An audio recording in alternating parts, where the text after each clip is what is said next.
It was a quiet Saturday morning by the lake. Mist curled up from the still water, and the air smelled faintly of pine and damp soil. I was crouched on the dock, unpacking my tackle box, when I heard the unmistakable voice of my neighbor, Karen. Karen had a reputation in our small lakeside community. She wasn't just nosy. She thrived on pointing out flaws in everyone else's life. Whether it was how someone parked their car, trimmed their hedges, or folded their laundry on the line, Karen always had something to say. Today, her sharp eyes had landed on me. "Well, would you look at that?" she said loudly, arms crossed over her floral blouse. "Those rusty rods and that old cooler? You're not seriously planning to fish with that junk, are you?" I glanced up, already bracing myself. "Good morning to you too, Karen." "Good morning?" she scoffed. "That's what you call fishing gear? I've seen kids with toy rods at Walmart that look more professional. You're going to embarrass yourself in front of the whole lake." I tried to ignore her. My rod wasn't fancy, but it had belonged to my late father, and every scratch on it held a memory. Still, explaining that to Karen would have been like explaining poetry to a brick wall. "Maybe you should just give up," she added, smirking.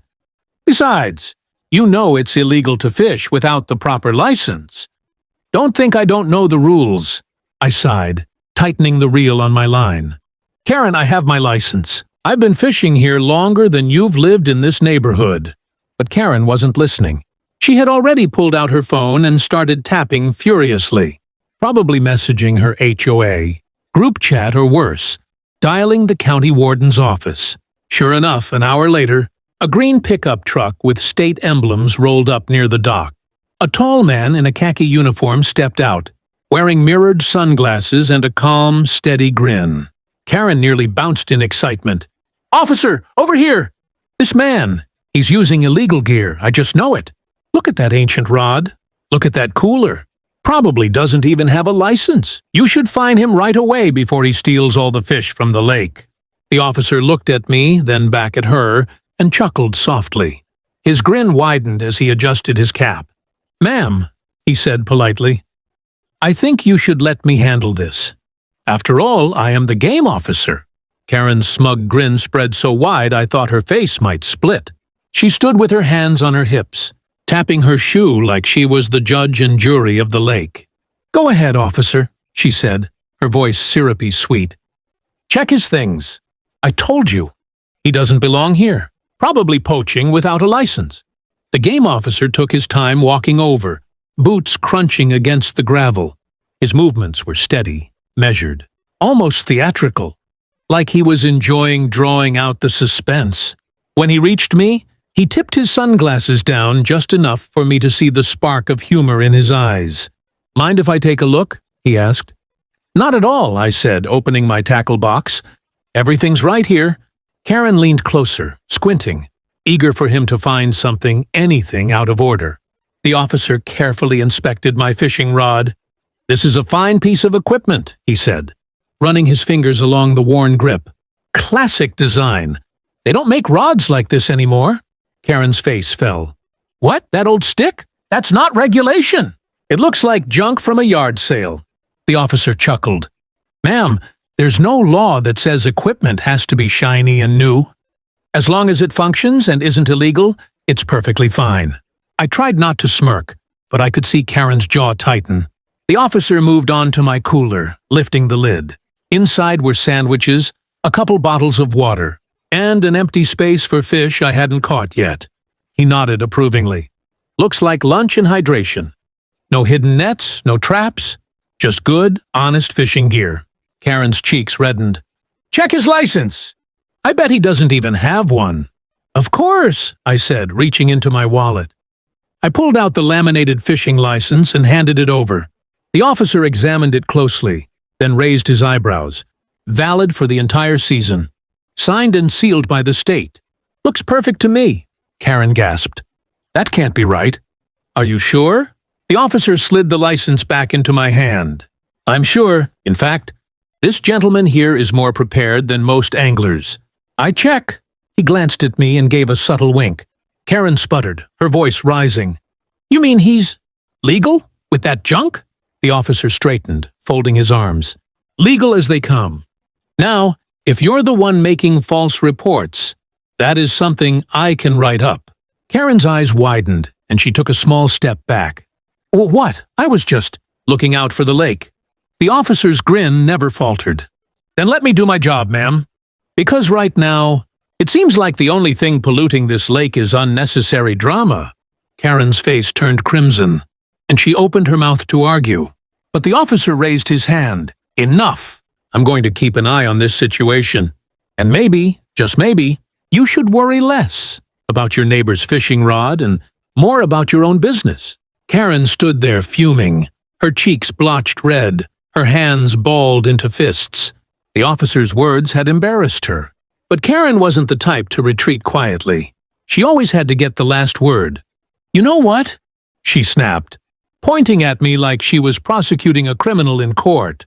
"If his gear is so wonderful, let's see if he can even catch anything with it. Bet he'll sit here all day with that rusty stick and not reel in a single fish." The officer raised an eyebrow, clearly amused. "Fishing isn't about showing off, ma'am. It's about patience and skill." Karen rolled her eyes. "Patience? Ha! He's just wasting time. Why don't we settle this? If he catches something in the next hour, fine. But if he doesn't, I want him banned from the dock for good." I shook my head. "You don't make the rules here, Karen." But before I could say more, the officer grinned. "Actually, that sounds like a fair challenge, so long as he agrees." He looked at me. "What do you say?" I hesitated, then shrugged. "Fine, I'll play along. 1 hour." Karen smirked, certain of my failure. She dragged over a lawn chair and plopped herself down with her phone ready, probably planning to live stream my humiliation to her gossip group.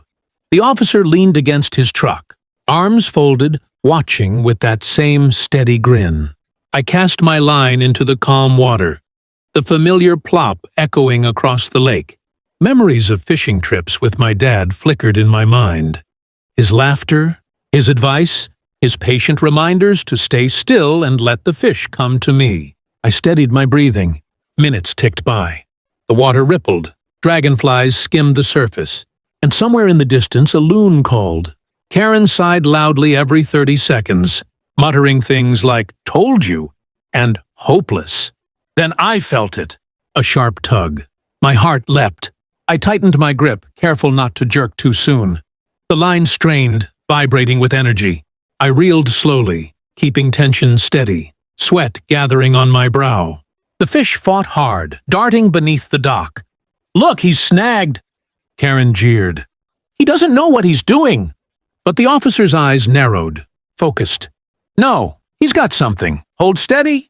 I worked the reel, muscles aching.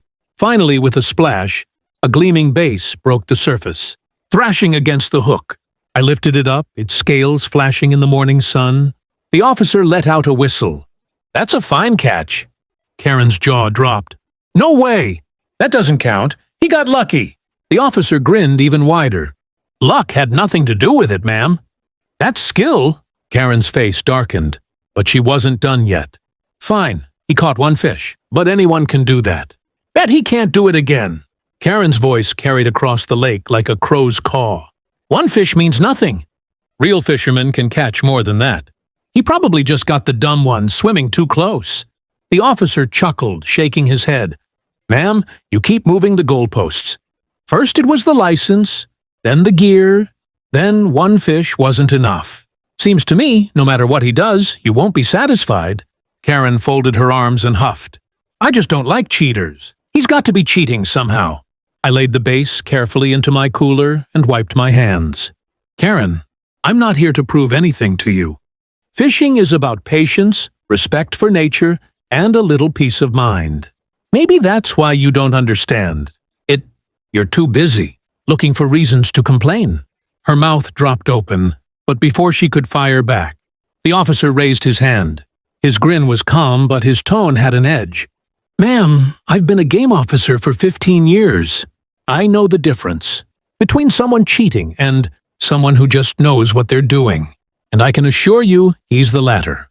Karen tried to laugh it off, but it came out forced. "Oh, please. You're just siding with him because you're both men."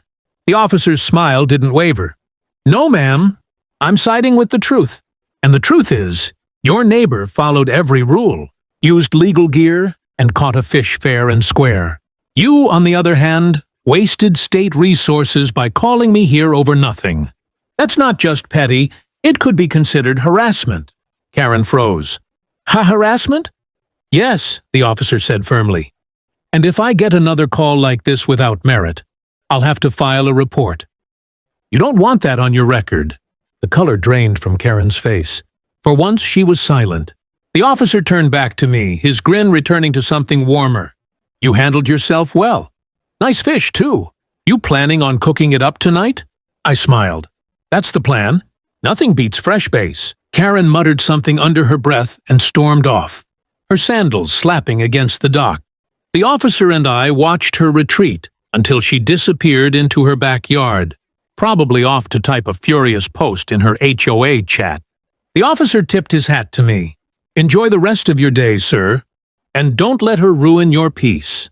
Folks like that thrive on reaction. Best thing you can do is keep fishing. As he climbed back into his truck, I looked out over the shimmering lake. My dad's old rod rested in my hand, and the base in the cooler gleamed like a prize. For the first time in weeks, I felt completely at ease. Karen's mockery had backfired, and with the game officer's grin still in my mind, I knew one thing for sure. Sometimes, the best revenge is just proving them wrong by living well. Enjoying these Karen showdown stories? Hit subscribe for more real-life neighborhood dramas. If this one made you smile, give it a like. And let me know in the comments, what's the most outrageous thing your neighbor has ever accused you of?